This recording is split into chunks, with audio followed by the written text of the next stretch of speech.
गोदावरी नदीचे पात्र पूर्णपणे कोरडे पडत चालल्याने अंबड आणि गेवराई तालुक्यातील अनेक गावांमध्ये तीव्र पाणीटंचाईची समस्या निर्माण झाली आहे. पिण्याच्या पाण्यासह जनावरांच्या पाण्याचा प्रश्नही गंभीर बनला असून ग्रामस्थांमध्ये प्रशासनाविरोधात नाराजीचा सूर उमटू लागला आहे.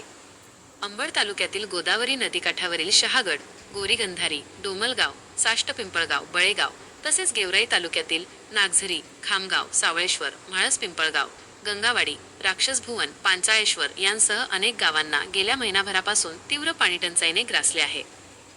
गोदावरी नदीपात्रात पाण्याचा साठा अत्यल्प झाल्याने पिण्याच्या पाण्यासह जनावरांच्या पाण्याचाही प्रश्न गंभीर बनला आहे.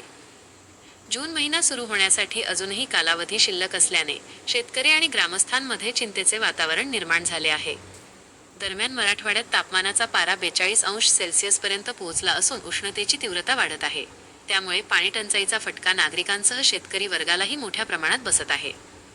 जनजीवन विस्कळीत होत असून प्रशासनाच्या कार्यपद्धतीवरही प्रश्न उपस्थित केले जात आहेत. ग्रामस्थांकडून वारंवार मागणी करूनही गोदावरी नदीत पाणी सोडण्याबाबत कोणतीही ठोस कार्यवाही होत नसल्याने नागरिकांमध्ये संताप व्यक्त केला जात आहे. जलसंपदा विभागाने तातडीने उपाययोजना न केल्यास परिस्थिती आणखी गंभीर होण्याची भीती व्यक्त होत आहे. पाणीटंचाईच्या या गंभीर प्रश्नावर प्रशासनाने त्वरित निर्णय घेऊन गोदावरी नदीत पाणी सोडावे अशी मागणी आता नागरिक आणि शेतकरी वर्गातून जोर धरू लागली आहे. आर्यव्रत न्यूज मराठीसाठी प्रतिनिधी गणेश राऊत यांचा विशेष अहवाल.